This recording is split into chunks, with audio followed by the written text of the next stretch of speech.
Okay, income from salary का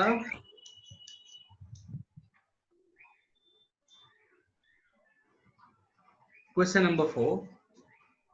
तो पहले टिक मार्क करते हैं क्वेश्चन नंबर 4। थियरी जरूरी है, थियरी नहीं आएगा तो याद नहीं रहेगा, मतलब सब नहीं समझेगा। So question number 4, mister Sujit is an employee of Rajasthan government. अच्छा, क्या ये गवर्नमेंट एम्प्लॉय है? Yes sir. यस, एंड ये गवर्नमेंट एम्प्लॉय है। He furnishes the following details of his salary income. Salary income उसकी 9,400 रुपए बेसिक सैलरी, लेकिन ये नेट दिया है। क्या दिया है? नेट दिया है। हमको पता है कि अगर नेट होगा तो हम क्या करेंगे? ग्रॉस में कन्वर्ट करेंगे, टैक्सेबल करेंगे। बराबर है, टैक्सेबल होता है किस पे? ग्रॉस बेसिस पे। चलो ठीक है। नेक्स्ट लिखा है DNS allowance 80% of your basic salary, out of इस 40% इन टर्म। अब ये क्या होता है? पहली चीज तो ये है, मेरी जो बेसिक सैलरी है उसका 80% डीएनएस अलाउंस है, ठीक है। और यहाँ पे लिखा है out of which 40% in term. In term का मतलब क्या? इन टर्म का मतलब क्या होता है वो बात समझो। अगर सपोज करो जब तुम कंपनी ज्वाइन करते हो, ठीक है, तो तुम्हें एक ऑफर लेटर देते कंपनी। आप रिया? Yes sir. और कंपनी उसमें लिख के देती है कि जब तुम रिटायर होगे, क्या होगे? रिटायर होगे, तो तुम्हारा जो डीएनएस अलावेंस है उसका 40% का अमाउंट है ना, हम कैलकुलेशन में लेंगे।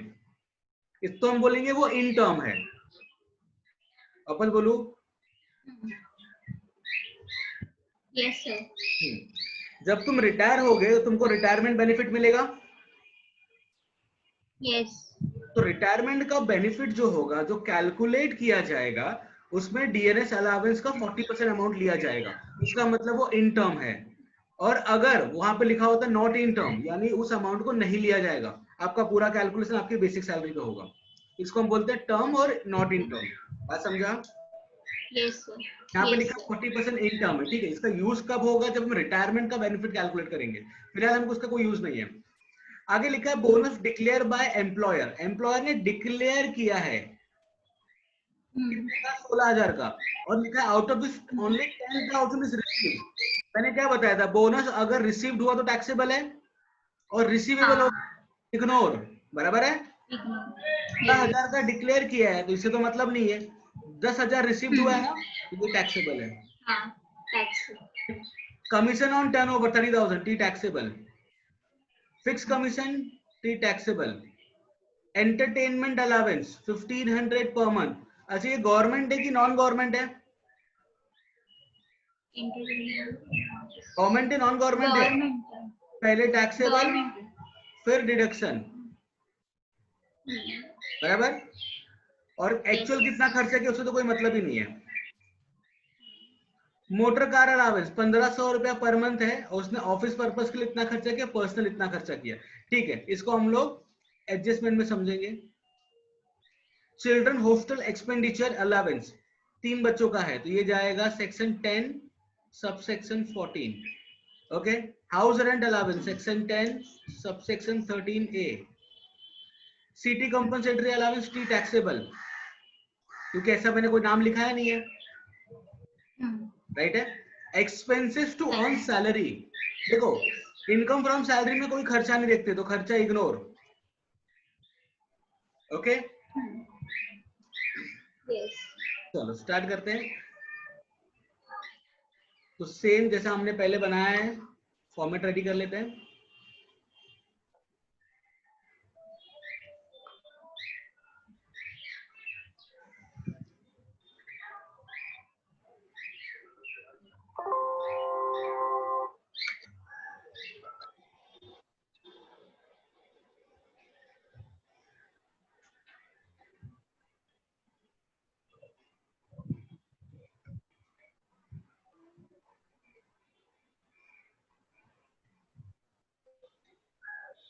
Name of assessee mister Sujit.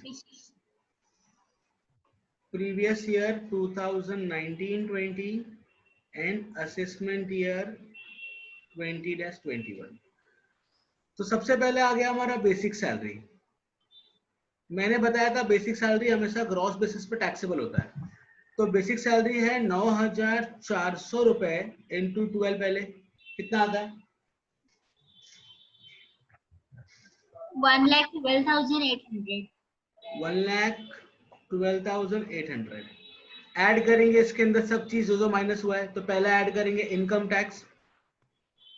Income tax है हर महीने का 600, तो 600 इंटू 12 7,200। 7,200। फिर ऐड करेंगे इसके अंदर हाउसिंग इंस्टॉलमेंट, कितना है? 300 इंटू 12 3,000। 3,600। और लास्ट हो गया प्रोफेशनल टैक्स, तो ऐड करेंगे इसमें पहले प्रोफेशनल टैक्स 600 इंटू 12 7,000। 7,200। चलो सबको प्लस करके आउटर कॉलम में ले लो। प्रोफेशनल टैक्स का एक और इफेक्ट गिरेगा, लेस करेंगे ओनली डिडक्शन, क्योंकि पीटी है यहाँ पे। कितना आता है? 1,30,800। 1,30,800। यहाँ तक कोई doubt? No sir. Okay, add करेंगे इसके अंदर। अब देखो डीएनएस अलावेंस है, और डीएनएस अलावेंस का अमाउंट क्या बोला था? 80% ऑफ बेसिक सैलरी। तो मेरा बेसिक सैलरी कितना आया? 1,30,800 का 80%, 1,04,040। 4,040 640। यहाँ तक क्लियर है? Yes sir. Next, bonus declare. तो बोनस रिसीव कितना हुआ? 10,000, तो 10,000 टैक्सेबल। उसके बाद कमीशन, तो कमीशन को कितना मिला है? एक मिला 30 और एक मिला 10, तो दोनों को साथ में प्लस करके लिख रहा हूं। 30,000 प्लस 10,000, ये आ गया 40,000। Okay, yes sir. नेक्स्ट, उसके बाद उसको मिला है एंटरटेनमेंट अलावेंस। तो एंटरटेनमेंट अलावेंस मिला है उसको 1,500 रुपए हर महीने का, तो 1,500 इंटू 12 18,000 रुपए। ठीक है, जब डिडक्शन देंगे तब उसकी बात करेंगे। आगे बढ़ते हैं। एंटरटेनमेंट के बाद आ गया उसका क्या? Motor car allowance. कितना मिल रहा है उसको मोटर कार? 1,500। तो 1,500 इंटू 12 यानी मिला उसको कितना? 18,000 है ना। अब क्वेश्चन लिखा है amount spend for office purpose. Office के लिए कितना खर्चा किया? 10,000। इसके लिए खर्चा करेगा तो एग्जेम्प्टेड है ना। Yes sir. And for personal purpose कितना है? 7,000। 7,000। अलग अलग पता है ना दोनों अमाउंट है, तो personal purpose sorry office purpose का एग्जाम कर देते हैं। तो less exam section 17 subsection 2 perquisites का, तो 10,000 ऑफिस का था तो वो माइनस हो गया, 8,000 उसको टैक्सेबल हो गया। चलो नेक्स्ट, चिल्ड्रन एजुकेशन। क्या चिल्ड्रन हॉस्टल है ना? Hostel expenditure. अच्छा, चिल्ड्रन हॉस्टल एक्सपेंडिचर है 9,000 रुपए उसको मिला है। कितना मिला है? 9,000। 9,000। एग्जाम्प्ट सेक्शन 1014 कितना? 300 रुपीज पर मंथ पर चाइल्ड था, तो 300 इंटू 12 इंटू 2 300 रुपया इंटू 12 इंटू 2 कितना आता है? 7,200। 7,200। एक काम करो, 9,000 को डिवाइड करो 3 से पहले। 3,000। 3,000 को डिवाइड बाय 12 करो, 250। तो मैं ऐसा बोलूं कि ये लिख सकता हूं कि मैं एम्प्लॉय 250 रुपया दे रहा था हर महीने का 3 बच्चों का, तो 9,000 रुपया आया। हाँ। नहीं समझा? यस सर समझा। ओके, अब क्वेश्चन ये आता है कि उसको उसका बॉस एक बच्चे का कितना रुपया देता है? 250। 250। यस। और अपना रूल कितना है? कितना रुपया मिलता है उसको? अलाउड कितना है? 300। 300। तो ऐसे केस में गवर्नमेंट कहती है तुम्हारा बॉस अब तुमको कम पैसा दे रहा है ना, तो जो बॉस देगा वो अमाउंट ही एग्जेम्प्ट होगा। नहीं, यहाँ पे हम लोग 250 ही लेंगे। कितना लेंगे? 250। वापस बोलू? No sir. ओके, समझे 250 कैसे आया? हाँ सर समझा। अगर ये 400 रुपए आता ना, ये 400, 250 की जगह कितना आता? 400, तो फिर मैं यहाँ 400। 300 लेता था, लेकिन ये 300 से कम है ना, इसके लिए 250 ही ले रहा हूँ। चलो, इंटू 12 इंटू 2, ये आ गया 6000 और बैलेंस हो गया 3000। समझा? Yes sir. Okay, next next है हमारा house rent allowance, HRA। HRA सीधा हम क्या करेंगे?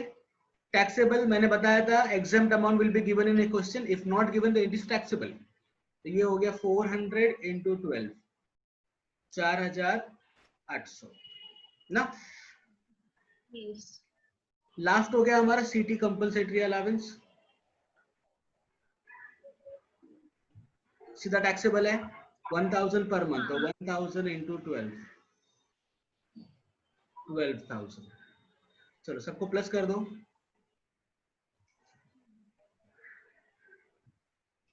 तो आ जाएगी हमारी ग्रॉस सैलरी।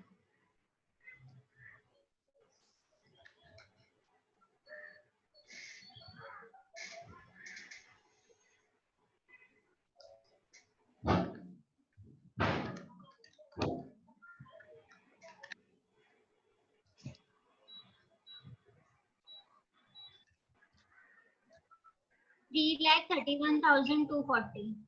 3,31,240। अब क्या करेंगे? Less deduction under section 16। पहला 16(1)(a) स्टैंडर्ड डिडक्शन, ये तो हमको डायरेक्ट देना है कितना? 50,000। Section 16 subsection 2 entertainment allowance. Entertainment allowance का मैंने रूल बताया था, बराबर है? रूल था एक्चुअल अमाउंट, तो एक्चुअल में देखो एंटरटेनमेंट अलाउंस कितना मिला इसको, क्वेश्चन में देखो 18,000 मिला है, बराबर? हाँ। 18,000, मैक्सिमम 5,000 और 1/5 ऑफ योर बेसिक सैलरी। तो बेसिक सैलरी है उसकी 1,30,800, तो 1,30,800 का 1/5 कितना आता है?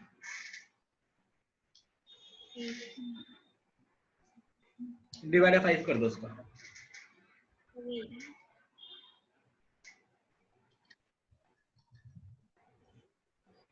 सर परत बोला। 1,30,800 को डिवाइड 5।